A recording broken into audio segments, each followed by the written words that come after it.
India சீனா இந்த ரெண்டு நாடுகளுக்கு இடையில பிரச்சனை இல்லை அப்படின்னு தாங்க ஆச்சரியப்படணும். டெய்லியுமே ஏதோ ஒரு புதிய புதிய பிரச்சனை இந்த ரெண்டு நாடுகளுக்கு மத்தியில் வந்துகிட்டே தான் இருக்குது.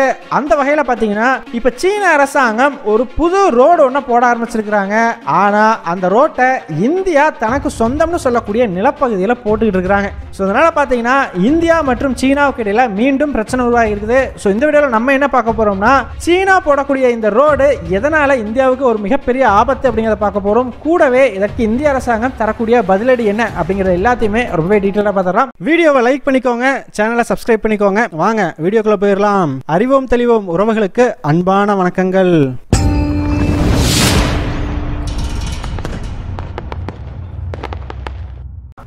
முதல் விஷயமா, சீன அரசாங்கம் இந்தியாவினுடைய சியாச்சின் பகுதியில் மீண்டும் இந்தியாவுக்கு தொல்லை கொடுக்க ஆரம்பிச்சிருக்கிறாங்க. ஸோ இந்தியாவுக்கு சொந்தமான நிலப்பகுதியிலேயே பார்த்தீங்கன்னா சீன அரசாங்கம் ஒரு ரோடு போடுறதுக்கான முயற்சியில் ஈடுபட்டிருக்கிறாங்க. இதனால் இப்போ இந்த ரெண்டு நாடுகளுக்கும் மத்தியில் பரபரப்பான ஒரு சூழ்நிலை நிலவிக்கிட்டு வருது. ஸோ அப்படி எங்கப்பா ரோடு போட முயற்சி பண்ணுறாங்க அப்படின்னு கேட்டிங்கன்னா, சமீபத்தில் யூரோப்பியன் ஸ்பேஸ் ஏஜென்சி இந்தியாவினுடைய காஷ்மீர் பார்டரை ஒரு இமேஜ் ஒன்று எடுத்து பார்த்துருக்குறாங்க. அப்படி அந்த சேட்டலைட் இமேஜில் பார்க்கும் பொழுது தான் இவ்வளவு நாட்களாக இல்லாத ஒரு புதிய பாதை சியாச்சின் பகுதியினுடைய பார்டரில் சீன அரசாங்கம் போட்டுக்கிட்டு இருக்கிறத கண்டுபிடிச்சிருக்கிறாங்க. சீன அரசாங்கம் இந்த ரோடை போடுறதுக்கு முக்கியமான காரணமே இந்தியாவினுடைய சியாச்சின் பகுதியை குறி வச்சு தான் அப்படின்னு சொல்லப்படுது. ஸோ நம்ம எல்லாருக்குமே தெரியும் இல்லையா, உலகின் மிக உயரமான போர்க்களமாக கருதப்படக்கூடியது சியாச்சின். ஸோ இந்த பகுதிக்கு தான் கடந்த பல காலங்களாகவே பாகிஸ்தான் ரொம்பவே பெரிய அளவுக்கு முயற்சி பண்ணிட்டு இருந்தது. ஆனால் பாகிஸ்தானால எதுவுமே செய்ய முடியல.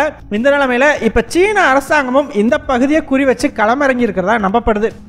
ஸோ இப்போ சீன அரசாங்கம் போடுறதுக்கு முயற்சி செஞ்சுக்கிட்டு இருக்கக்கூடிய ரோடு பார்த்தீங்கன்னா, சீனாவினுடைய கட்டுப்பாட்டுக்குள்ளே இருக்கிற அக்ஷய் சின் நிலப்பகுதியையும் பாகிஸ்தான் ஆக்குபைடு காஷ்மீரையும் இணைக்கிற வகையில் அமையும் அப்படிங்கிற மாதிரி சொல்லப்படுது.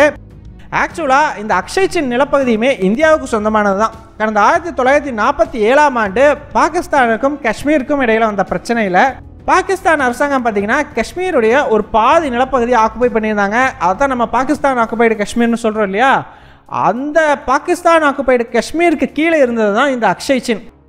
ஸோ இந்த அக்ஷய் சின் நிலப்பகுதியை கடந்த 1963ஆம் ஆண்டு தான் பாகிஸ்தான் அரசாங்கம் சீனாவுக்கு தாரை வாத்துட்டாங்க. ஒரு ஒப்பந்தத்தின் மூலமாக சீனாவுக்கு இந்த நிலப்பகுதி கைமாற்றப்பட்டது. எதனாலப்பா பாகிஸ்தான் அரசாங்கம் இந்த நிலப்பகுதியை சீனாவுக்கு கொடுத்தாங்க அப்படின்னு கேட்டிங்கன்னா, சீன அரசாங்கம் கடந்த 1950களில் திபெத்துக்கு எதிராக ஒரு போரை நடத்தி திபெத்தை கம்ப்ளீட்டாக கேப்சர் பண்ணாங்க இல்லையா. ஸோ அந்த போரில் பாகிஸ்தான் அரசாங்கம் பார்த்தீங்கன்னா அமெரிக்கா சார்பாக திபெத்துக்கு உதவி செஞ்சுக்கிட்டு இருந்தாங்க. ஸோ திபெத்துக்கு தேவையான ஆயுதங்கள் பாகிஸ்தான் மூலமாக தான் உள்ளே போச்சு அப்படிங்கிற மாதிரி சொல்லப்படுது. காரணம், அப்போது இந்திய அரசாங்கம் சீனாவை நண்பனாக தான் பார்த்துச்சு. ஸோ சீனாவுக்கு எதிராக எந்த ஒரு விஷயத்தையுமே இந்தியா செய்ய தயாராக இல்லை. ஸோ அதனால் பாகிஸ்தானை பயன்படுத்தி அமெரிக்கா திபெத் மக்களுக்கு ஆயுதங்களை சப்ளை பண்ணிக்கிட்டு இருந்தாங்க. ஆனால் ஒன்ஸ் இந்த போர் முடிவுக்கு வந்ததையுமே சீன அரசாங்கம் பார்த்தீங்கன்னா டைரக்டாக இந்த பாகிஸ்தான் ஆக்குபைடு காஷ்மீரினுடைய பார்டருக்கே வந்துடுறாங்க. இதன் விளைவாக இந்த ரெண்டு நாடுகளுக்கும் மத்தியில் ஒரு பார்டர் ப்ராப்ளம் அப்படிங்கிறது எல்லாம் ஆரம்பிக்குது. ஸோ பாகிஸ்தானுக்கும் சீனாவுக்கும் நடுவில் 1959ஆம் ஆண்டு கிட்ட இந்த பார்டர் இஷ்யூ அப்படிங்கிறது கொஞ்சம் பெருசாகவே இருந்துகிட்டு இருந்திருக்குது. இந்த நிலைமையில தான் 1960 வாக்கில் பார்த்தீங்கன்னா இந்தியாவுக்கும் சீனாவுக்கும் இடையில் மோதல்கள் உருவாக தொடங்குது. ஸோ இந்த மோதல்கள் 1962 இந்தியாவுக்கும் சீனாவுக்கும் இடையில் ஒரு போரில் போய் முடியுது. இந்த மாதிரி இந்தியாவும் சீனாவும் அடிச்சுக்கிறத பார்த்த பாகிஸ்தான் அரசாங்கம் ஓகே அப்படின்னு சொல்லி சீனா கூட ஒரு சமாதானமாக போயிடலாம் அப்படிங்கிற மாதிரி ஒரு ஒப்பந்தம் ஒன்று கையெழுத்திடுறாங்க.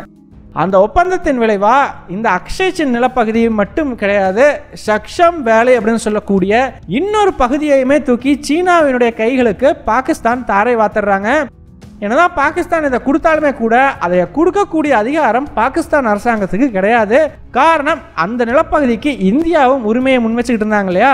ஸோ இதனால் இந்த 1963 அக்ரிமெண்ட்லேயே தெளிவாக என்னென்னு மென்ஷன் பண்ணுறாங்கன்னா, இந்த பகுதி கொஞ்சம் பிரச்சனை இருக்கக்கூடிய ஒரு பகுதி. ஸோ ஃபியூச்சரில் இந்த பிரச்சனையிலாம் முடிஞ்சு இந்த நிலப்பகுதி எந்த நாட்டினுடைய கைகளுக்குள்ளே செல்லுதோ அந்த நாட்டு கூட மீண்டும் சீன அரசாங்கம் ஒரு பேச்சுவார்த்தை நடத்தி இந்த பார்டரை சரி பண்ணிக்கணும். அது வரைக்கும் மட்டும்தான் சீனாவுக்கு இந்த அக்ஷய் சின் நிலப்பகுதி கண்ட்ரோலில் இருக்கும் அப்படிங்கிற மாதிரி தான் அந்த அக்ரிமெண்ட்டில் மென்ஷன் பண்ணியிருக்காங்க. ஸோ இது பார்த்தீங்கன்னா கிட்டத்தட்ட டெம்பரவரி மாதிரி தான். நாளைக்கே இந்திய அரசாங்கம் இந்த பாகிஸ்தான் ஆக்குபைடு காஷ்மீரை தன்னுடைய கட்டுப்பாட்டுக்குள்ள கொண்டு வந்தால் சீனா இந்த அக்ஷய் சின் நிலப்பகுதியை பற்றி இந்தியா கூட ஒரு பேச்சுவார்த்தை நடத்தி முடிவுக்கு வர வேண்டிய சூழ்நிலைக்கு தள்ளப்படும். ஸோ என்னைக்கு இருந்தாலும் இந்த நிலப்பகுதியில் ஒரு பிரச்சனை உருவாகிறதுக்கான வாய்ப்பு இருக்குது இல்லையா? ஸோ இதனால தான் சீன அரசாங்கம் என்னதான் இந்த நிலப்பகுதியை இப்போ கட்டுப்படுத்தினாலுமே கூட இதை தன்னுடைய நாட்டுக்குள்ளே இணைச்சிக்கிறதோ இல்லை அந்த நிலப்பகுதியை பயன்படுத்தி இந்தியாவுக்கு எதிராக ஏதாச்சும் செய்யறதோ செய்யக்கூடாது. ஸோ இங்கே ஸ்டேட்டஸ் கோ அப்படிங்கிற ஒன்றை மெயின்டைன் பண்ணணும். அதாவது இந்த நிலப்பகுதி இன்னைக்கு எப்படி இருக்குதோ அதே மாதிரி தான் இன்னும் பல வருடங்களுக்கு இந்த பிரச்சனையெல்லாம் முடிகிற வரைக்கும் இருந்தாங்கணும். இதை சீனா தனக்கு சொந்தமான நிலப்பகுதி மாதிரி இந்த இடத்துல ரோடு போடுற அது பண்ணுறது இது பண்ணுறதுன்னு சொல்லி எந்த ஒரு நடவடிக்கையுமே எடுக்கக்கூடாது. ஆனால் இப்போ சீன அரசாங்கம் அதை மீறி இங்கே ஒரு ரோடு அப்படிங்கிறத கன்ஸ்ட்ரக்ட் பண்ண ஆரம்பிச்சிருக்கிறாங்க. இந்த ரோடு பார்த்தீங்கன்னா இப்போ அக்ஷய் சின் நிலப்பகுதியிலிருந்து சியாச்சின் வேலியை இணைக்கிற வகையில் காரகோரம் அப்படின்னு சொல்லக்கூடிய பாஸ் வழியாக போகுது. ஸோ இந்த காரகோரம்ங்கிறது பார்த்தீங்கன்னா இந்த ரெண்டு பகுதிகளுக்கும் நடுவில் இருக்கக்கூடிய நிலப்பகுதி தான் காரகோரம் டிராக்ட்னு சொல்லுவாங்க. ஸோ இந்த வழியாக தான் இந்த ரோடு போகுது. இது பார்த்தீங்கன்னா சியாச்சின் பார்டர்லேருந்து வெறும் 30 மைல் தொலைவில் தான் இருக்குது. ஸோ அதனால் இப்போ இந்திய அரசாங்கம் இதை கடுமையாக எதிர்க்க ஆரம்பிச்சிருக்கிறாங்க. ஏன்னா இந்த காரகோரம் நிலப்பகுதியுமே ஒரு டிஸ்பியூட்டட் ஏரியா தான். ஸோ இந்த இடத்துல நீங்கள் ஸ்டேட்டஸ் கோ மாற்றுறதோ இல்லை இந்த டிஸ்பியூட்டட் ஏரியாவில் ரோடு போடுறதோ சரி கிடையாது அப்படிங்கிற மாதிரி இந்தியா எதிர்க்க ஆரம்பிச்சிருக்கிறாங்க. இப்போ எல்லாருக்குமே ஒரு டவுட் ஒன்று வரலாம், சீன அரசாங்கம் எதுக்காகப்பா இப்படி ஒரு ரோடை இந்த இடத்துல போடுறாங்க அப்படின்னு சொல்லி கேட்டிங்கன்னா, ஆக்சுவலாக இதற்கு பல காரணங்கள் முன்வைக்கப்படுது. முதல் காரணம் என்ன அப்படின்னு பார்த்தீங்கன்னா, சீனாவுக்கு பாகிஸ்தான் ஆக்குபைடு காஷ்மீரில் இருக்கக்கூடிய கில்கிட் பல்டிஸ்தான் அப்படிங்கிற ஒரு பகுதியில் இருக்கக்கூடிய கனிம வளங்கள் தேவை.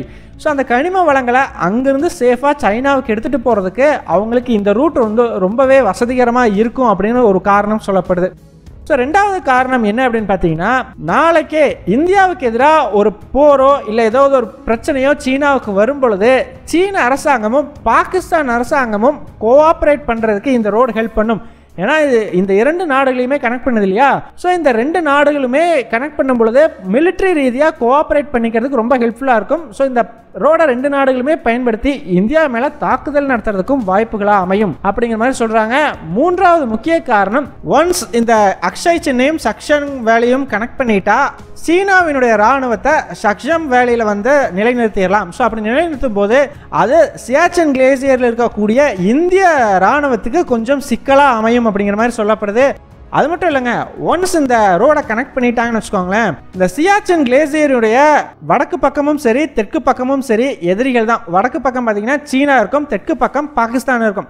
ஸோ இதன் மூலமாக சியாச்சினில் இருக்கக்கூடிய இந்திய துருப்புகளுக்கு பெரிய அளவுக்கு ப்ரெஷர் ஏற்படும். ஸோ இந்தியா சியாச்சினில் அவங்களுடைய ஸ்ட்ராட்டஜியவே மாற்ற வேண்டிய ஒரு சூழ்நிலை உருவாகும் அப்படிங்கிற மாதிரி சொல்லப்படுது.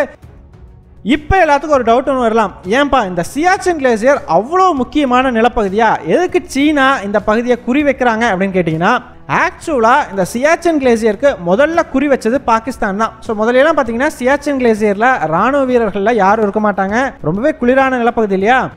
ஸோ அதனால் கடந்த 1984ஆம் ஆண்டு பாகிஸ்தான் அரசாங்கம் சரி யாரும் இருக்க மாட்டாங்க அப்படிங்கிறத தனக்கு சாதகமாக பயன்படுத்திக்கிட்டு இந்த சியாச்சின் கிளேசியரை கேப்சர் பண்ணிடலாம் அப்படிங்கிற ஒரு முயற்சி எடுத்துருக்கிறாங்க. காரணம் இது ரொம்பவே உயரமான பகுதி இல்லையா? ஸோ இங்கிருந்து பார்க்கும் பொழுது பாகிஸ்தான் ஆக்குபைடு காஷ்மீர் இருக்கிற கில்கிட் பால்டிஸ்தான் வரைக்கும் தெரியும். ஈவன் இந்தியன் சைடிலுமே பல முக்கியத்துவமான இடங்களை தெளிவாக பார்க்க முடியும்.